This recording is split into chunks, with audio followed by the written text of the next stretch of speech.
Você é um otário. Isso não é uma pergunta. Você é otário porque o cara que pagou o ônibus pra você ir lá em Brasília pra quebrar tudo não mandou o advogado rico da famíliazinha dele pra te defender. Sabe por quê? Porque advogado de rico não defende otário e não defende pessoa ignorante, apedeuta, limítrofe, um desaplaudido igual a você. Agora você fica aí chorando, ai, porque eu tenho meus direitos. Para pedir os direitos, você tem que cumprir com seus deveres. Você tem que ter noção de civismo, tem que ter noção do que é de fato pátria, do que de fato é família. Não é o que você fez. Sabe por que você fez? Porque você comprou um discurso de ódio, um ódio de uma classe que é a sua. Eles estão fazendo um discurso de ódio de classe, que é a sua. Sabe por que você comprou esse discurso? Porque você é otário. E você agora é adepto ao otarismo. Não tem o bolsonarismo, não tem o catolicismo, o cristianismo. Então você agora fundou uma nova religião, otarismo, que é o que você é, um grande otário. O cara te convenceu a fazer vídeo lá na hora para produzir prova contra você.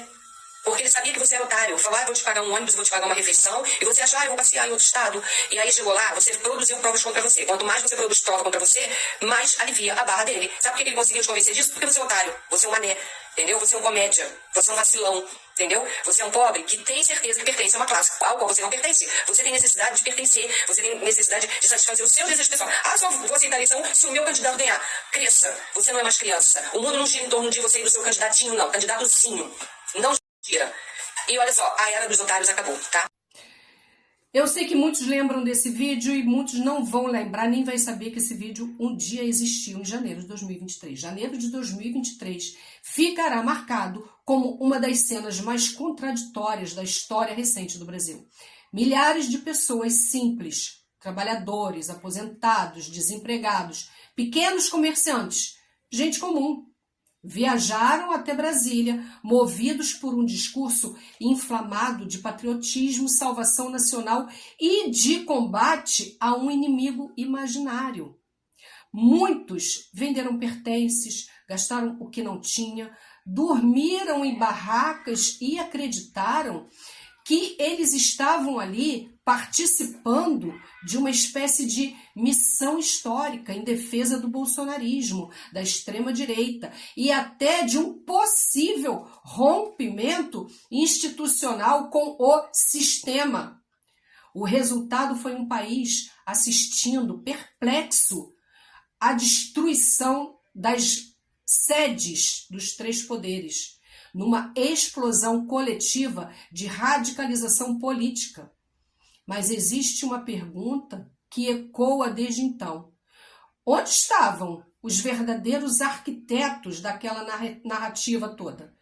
Quando as prisões começaram, os grandes financiadores, os articuladores mais sofisticados, os empresários do agro, os influentes, os advogados estrelas, eles não compareceram para dividir cela com ninguém, para enfrentar o spray de pimenta, para dormir ali no ginásio improvisado. O povo ele foi usado sim como escudo humano de uma guerra ideológica travada pela elite política e a elite econômica do nosso país. Os que quebraram vidraças eram, na sua maioria, pessoas comuns.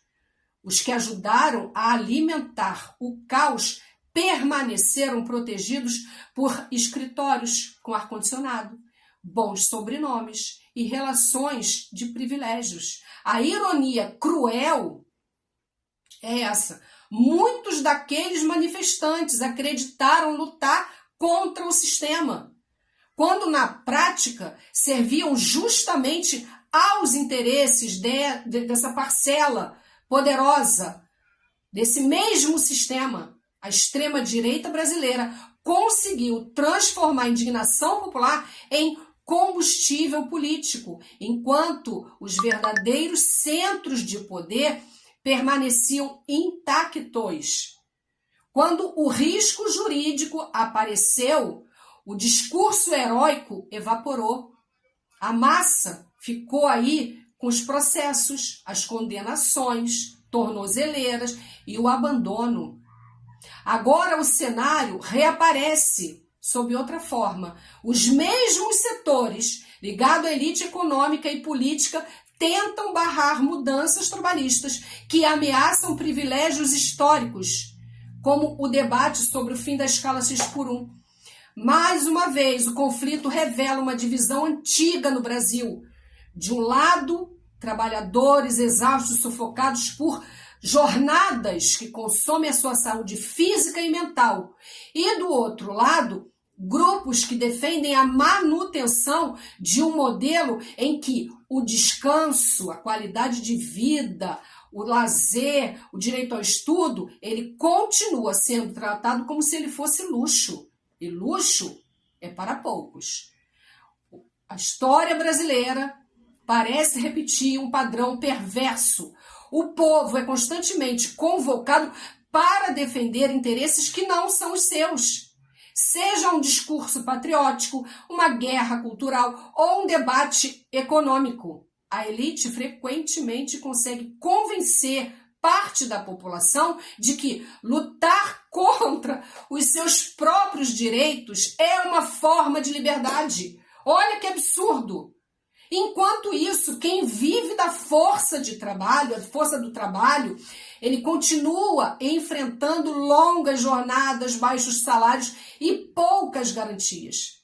No fim, tudo isso parece ali girar em torno da mesma engrenagem. Aquela tentativa permanente da elite de preservar os seus privilégios, manter intacto o seu status quo e garantir que as estruturas continuem funcionando apenas para poucos. Por isso, é preciso a gente prestar atenção. O debate político ele não pode continuar sendo conduzido pela manipulação emocional, pelo medo. Está na hora do Brasil discutir mudanças reais, estruturais, pensando em quem trabalha, em quem produz, em quem sustenta este país. Tá dando para você entender o quanto você é manipulado? Outubro é logo ali. Deixa um like, faça um comentário. Obrigada por ter assistido. Vocês põem aí, ó, fim da 6x1. E é tudo isso que eu posso falar para vocês.